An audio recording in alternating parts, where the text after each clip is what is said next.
I love making these Polaroid style paintings. It's so fun and relaxing. My name is Sequoia and today I'll show you how to make some for yourself. So for materials, you'll need a few sheets of white card, or you can use watercolor paper. Depends how many Polaroids you want to make. You'll need a glue stick, some scissors, a craft blade or X-Acto knife, a pencil as well, and a ruler, or I'm using a tape measure because I don't have a ruler. You'll also need some books and of course your art. I like to reuse old paintings that didn't fully work out, but you could also paint something just for this. So today we'll make 3 paper templates. Each has a different purpose. This is a viewfinder to find the perfect composition in any painting. The middle square is a template to create the center artwork for each Polaroid, and the rectangle is a template to create the backing of each Polaroid. Then when you have a bunch of them, you just glue them together like this. These templates let you make loads of Polaroids, but only have to measure them once. Okay, sweet, let's do this. So first off, we're going to make the rectangle. It's 3.5 inches by 4.2 inches. And to make this, I'm using the corner of my page and I'm just measuring in 3.5 inches. And then I'm measuring down 4.2 inches. So then use a ruler or a sheet of card or another straight edge to connect the dots and basically make a rectangle. So you're using this just to get a straight line. Your rectangle should be 3.5 by 4.2. And after you draw the lines, you can use your ruler to double check that you got the dimensions right. So that's what I'm just doing right here. And then once you've double checked all the measurements, you can just use your scissors to cut out the rectangle. Try and be pretty precise with this because this will be the basis for all the other rectangles that you make. So if this can be the most exact one, it will help you further down the line. Then you use your rectangle and place it on another sheet of card. I like to line it up on the edges, just again to kind of take advantage of the pre-cut straight lines. Trace around as many as you can fit on the sheet of paper. And you could even do a number of sheets at once so that you can cut out a bunch in one go. I definitely feel like it saves time in the long run, and then you have a bunch of them ready whenever you want to make more Polaroids.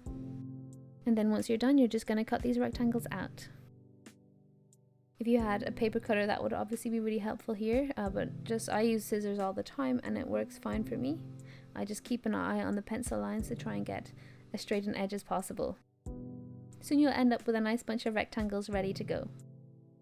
Next we'll make the small square. So this is going to be 3.1 by 3.1 inches. And it's going to be the same technique. So just measure in 3.1 inches and measure down 3.1 inches. Also, I'm so sorry that I'm not using a ruler. It probably makes this a little bit confusing. I figure everyone knows how to measure a square or a rectangle on a sheet of paper. Correct me if I'm wrong, but yeah, I hope that this is helpful nonetheless. I feel like this technique is more just about getting the templates made because it really allows you to make as many Polaroids as you want without ever having to measure. So this is kind of the worst bit of it, and once it's out of the way, you're going to be set. And it's a lot of fun to make the Polaroids whenever you have any leftover paintings or scraps of paper or whatever. And then I'm double checking that this is indeed a square and that each side is 3.1 inches. Then simply cut out the square. Try to cut really straight lines because you'll be tracing around this square in future when you make your Polaroids, and so it means that they'll have straight edges too. You can trim the sides to make sure each edge is as straight as possible. Then take one of the rectangles that you made earlier and place your square on top, equal distance from the left side, the right side and the top. You could measure in 0.2 of an inch from the top and both of the sides, but I recommend just doing it by eye. Then trace all around it with your pencil. Next you'll cut this out to make your viewfinder.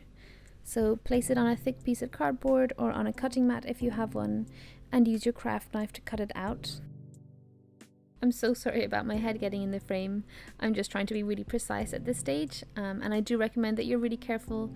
It would be easy to cut yourself or just cut your Polaroid. You're basically cutting out a window, and you'll use this to look at your paintings and find good compositions that you would like to make into Polaroids. Then remove the central square and you can just throw it away. It's normally a bit messier than the original 3.1 inch square that you made. and you're left with a viewfinder. So now let's make some Polaroids. So grab some paintings and your viewfinder and start to look for interesting compositions. This is the most fun part. I think of it kind of like a treasure hunt. You get to search through old forgotten paintings and look for something special that catches your eye. Maybe you missed it before, and then you elevate that into something new. So I find it really satisfying kind of finding these small moments of beauty in something that you otherwise would have overlooked. And of course, it's a great way to make the most of your art supplies and reduce the amount of waste that you produce. I like this composition, so then you hold your frame or your viewfinder in place and get your 3.1 inch square and place it right into the frame. So that way you know it's going to line up exactly with the part that you liked. Remove the Polaroid frame or viewfinder and draw around your 3.1 inch square with your pencil. Then carefully cut that square out. I've sped this video up, so I'm doing it a lot slower in real life. So yeah, just take your time with it. And then this is really the fun part of the process, so you can repeat this with a bunch of different paintings. Use your viewfinder to find nice compositions in different paintings. They don't have to be alcohol inks, it could be watercolors or anything on like paper or card or a surface that will work well with these Polaroids. Use your common sense for that. And before you know it, you'll have a bunch of these rectangles and squares ready to assemble into Polaroids. So when you're happy with the number of squares that you've cut out, you can grab your glue and start to assemble them. I recommend using a glue stick or something like that, but definitely feel free to experiment with different glues. This is just what works best in my experience. A wetter glue could lead to some warping or bending of the paper, so that's just something to bear in mind. Make sure you add plenty of glue along the edges of the square and then stick it onto one of the rectangles that you made earlier, equidistant from the left, right and top edges of the rectangle. Then slip it between some books so it can dry overnight. Then before you know it, you have a bunch of Polaroids ready to go. I like to sign and date them on the back, and then they're finished.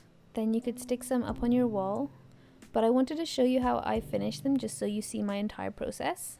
I like to fold them up inside a small square of glassine paper like this, and then I just stick the glassine paper closed with a cute sticker. Then it's ready to slip inside an order as a little something extra, or you can gift it to someone in a birthday card or just store it like that so it doesn't get dusty. So there you go. I really hope this video was helpful, and if you try it, please tag me or send me a message showing me, because I would truly love to see any Polaroids you make. Leave any questions or suggestions in the comments and I will get back to you, and have a lovely day.